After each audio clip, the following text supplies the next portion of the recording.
Laker fans, what's going on? Welcome into the Lakers Report presented by Chat Sports. I'm your host, as always, Jimmy Crowther, and today we're doing a podcast version of our videos. I told the bosses here at Chat Sports, I was like, let's give these guys something they can listen to and not have to worry about looking at my face the entire time I'm recording a video. So today I'm going to be breaking down the 108-104 loss to the Dallas Mavericks in that first scrimmage game in the Orlando bubble. I'm going to give you a box score. I'm going to tell you some winners. I'm going to tell you some losers and really just break down what I liked and didn't like from the Los Angeles Lakers in that first scrimmage. So let me go ahead and give you a rundown of the scores, the point per game leader, or the points leaders, the rebound leaders, and all that good stuff. Starting out with JaVale McGee, 13 points on 6 of 8 shooting for the Los Angeles Lakers. Quinn Cook played 20 minutes. He was the first guard off the bench for the Lakers and scored 13 points on 5 of 7 shooting.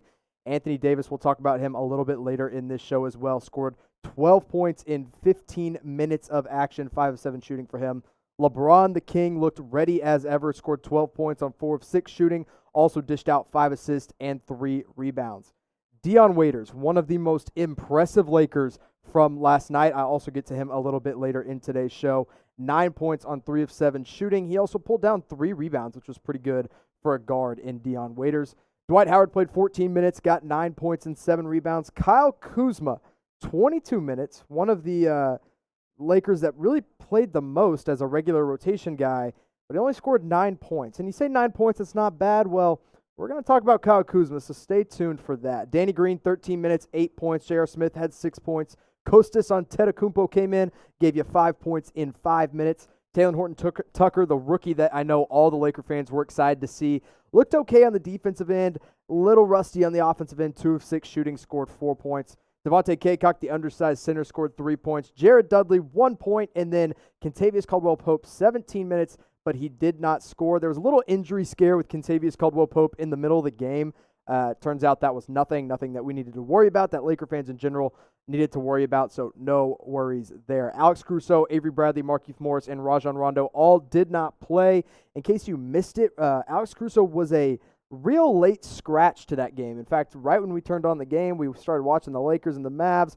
That was when we found out that Caruso was not going to be playing in that game. Nothing too serious. Turns out he just fell on his back during practice, and there was a little bit of a back contusion, but nothing I'm worried about, nothing I think Laker fans need to be worried about at all. So that was the box score from the 108-104 loss to the Dallas Mavericks. But let's get into some winners and some losers. Now, of course, LeBron James. I mean, the King said that he was taking this scrimmage seriously, and I'll tell you what, he looked ready to go. He was ramped up. He came in right off the bat and just said, I'm going to take over. And Frank Vogel said before the game that he was only going to play the first half. He held true to that. LeBron only played in 15 minutes.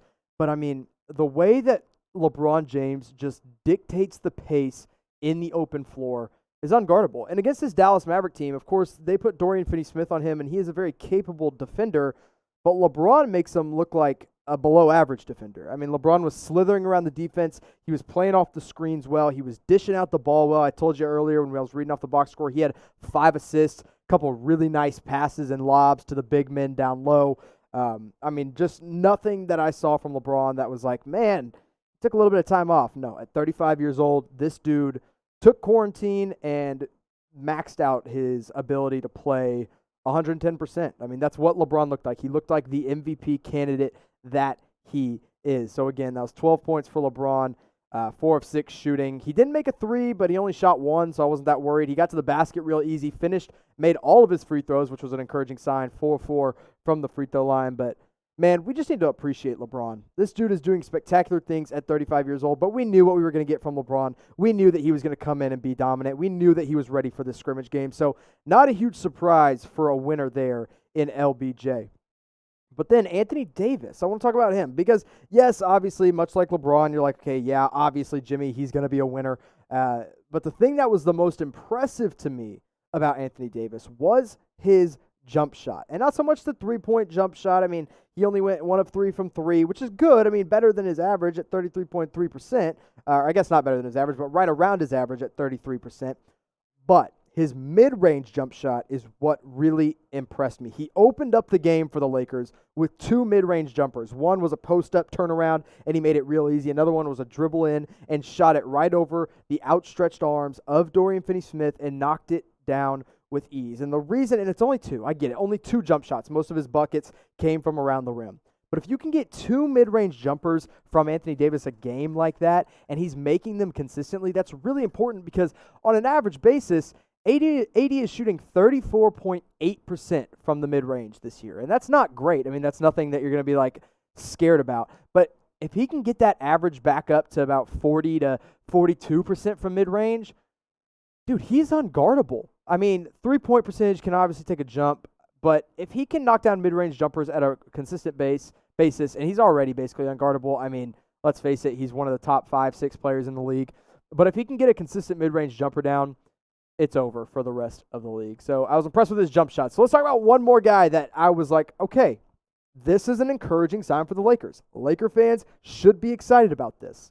And it's Dion Waiters. I mean, seriously, I can't tell you how low my expectations were for Dion Waiters coming in. Coming in, I was like, man, listen, the dude's been suspended or injured more often than he's been healthy the past 3 years. He spent time with the Memphis Grizzlies, the Miami Heat, barely played, didn't play for the Memphis Grizzlies, played 3 games for the Miami Heat. I just didn't think anything was going to happen. Didn't think he was going to be able to produce. If he did, he was going to make, 1 of every 5 or 6 three-pointers he shot. But, man, last night, and I get it's a scrimmage. That's something I want to say here. I'm not going to overreact to the first scrimmage game. Okay, we'll take it easy. I'm not going to overreact to the first scrimmage for the Lakers. However, Dion Waiters looked like he can be a consistent role player on this team. He scored 9 points, 3 of 7 from the field, 1 of 3 from three-point range. He did have 2 turnovers, but to be fair, those 2 turnovers were just because he was looking to score. It wasn't because he was making a really dumb decision or anything like that. And the thing that's good about Dion Waiters is the fact that he can call his own number and get his own shot. There's not many guards that can come off the bench and do that for this team. You got Alex Caruso, who's not really much of an offensive creator. You've got Quinn Cook, who actually last night looked really, really strong and was the first guard off the bench. But if Dion Waiters can come in and get his own baskets, I mean, that takes this bench to another level, and that's really important. He stepped into his shot well. He was eager to shoot the ball. When he made it, all of his teammates were so hyped up for him. I mean, it was a really, really encouraging thing to see Dion Waiters come in and play at a above, I'm not going to say at a high level in a scrimmage, but an above average level for a guy of his caliber, of a guy who hasn't played in a few years. So encouraged by Dion Waiters, encouraged by Anthony Davis's jump shot, always, always, always encouraged by the King LeBron James. But here in just a minute, I'm going to break down someone that I was discouraged by, someone that I didn't think stepped up and did what he needed to do and was a reason the Lakers ended up losing this game. Now, I said yesterday on the channel, I posted a video, I talked about guys I'm going to be watching closely in this scrimmage. And that guy was Kyle Kuzma. He was the guy that I said, listen, when the scrimmages start up, I'm going to be watching Kyle Kuzma closely because according to Frank Vogel, he's been dominating practice. And if you're going to come out and tell me as the head coach of the Los Angeles Lakers, who are going to be fighting for the NBA championship, that there is a player that is dominating the game, I expect him to come out in scrimmages and not dominate. I mean, you're not going to dominate against some other team, but at least be strong. Be a third option for this Lakers team. And he was not. Last night against the Dallas Mavericks, he just looked bad. Not a good game from Kyle Kuzma. He scored 9 points, but he played 22 minutes, which is more than anybody on the entire team. And you could tell Frank Vogel was like, we got to knock the rust off this guy. That's what I want to do here. And the rust didn't get knocked off. He looked like he got rustier as the game went on. He shot 4 of 13 from the field, 1 of 2 from 3. Rebounded the ball really, really well. I'll give him that. He rebounded the ball well, much better than his normal pace at 7 rebounds last night, but he was a -5. He was the only Laker on the team that shot less than 60%. And if you're going to be the third option on this Lakers team, if you're going to be a key piece to the Lakers winning an NBA championship in 2020, you got to be better. You have to be better if you're Kyle Kuzma. Again, I know it's a scrimmage. We're knocking off the rust. I'm not going to overreact and say this is what we're going to get every single time out of Kyle Kuzma when we see the Lakers play. However, I expect him to be better. And the other thing with Kuzma is that he doesn't really match up super well with this Mavericks team for whatever reason. He's played in 4 games against the Dallas Mavericks this year. One of those games, he scored 26 points, which is the second most he's scored all year long. But his other 3 games were abysmal. He scored 0 points in one of those games, which is the only game in all year that he hasn't scored. He scored 6 points, I believe, in another and 4 points in another. So, for whatever reason, the Dallas Mavericks have Kyle Kuzma's number, but everyone that's watched the Lakers all year knows Kyle Kuzma is rusty. He's knocking off the rust. He didn't have training camp this year. He's just had his fair share of inconsistencies. So it's okay.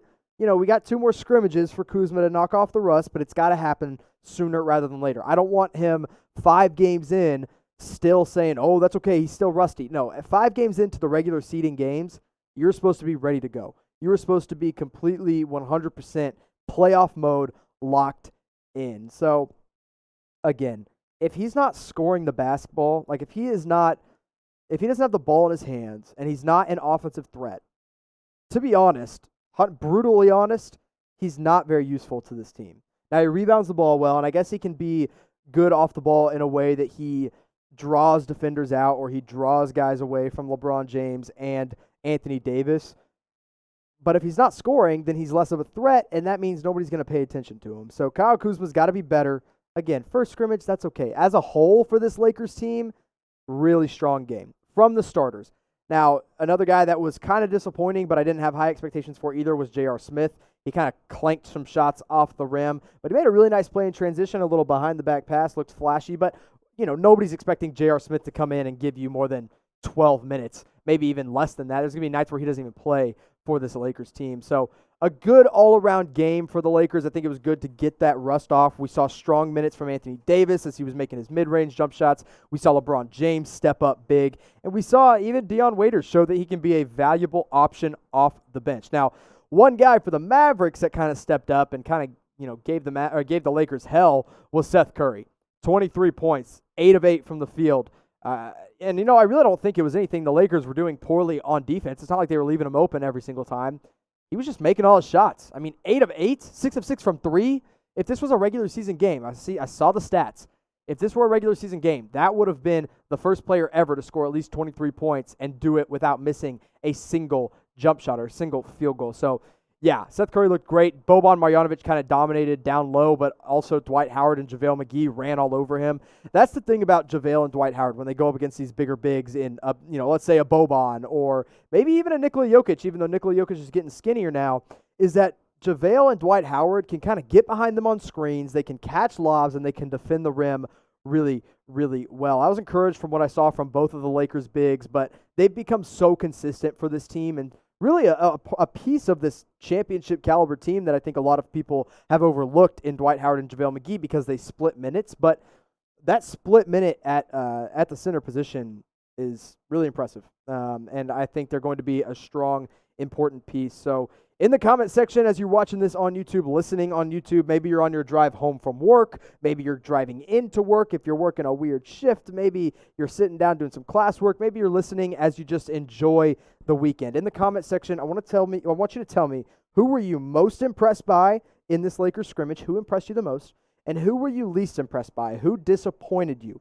in this Lakers scrimmage. And maybe you're mad at me for calling out Kyle Kuzma, but I think it has to be said. Someone had to look bad, and he just happened to be the guy. I think he'll look good in a couple of these other scrimmages, but we'll see. So I appreciate you guys tuning in. As always, subscribe here to the Lakers Report. We're doing Lakers videos basically every single day now that we've got NBA basketball back, and we'll be continuing to interact with you on YouTube. If you want to interact with me on Twitter, send me DMs, tweet some stuff at me. It's at Jimmy_Crowther. My Twitter will be in the description of this video. So Laker fans, thank you for tuning in. Thank you for listening to me break down the Lakers game against the Dallas Mavericks, and I'll talk to you next time.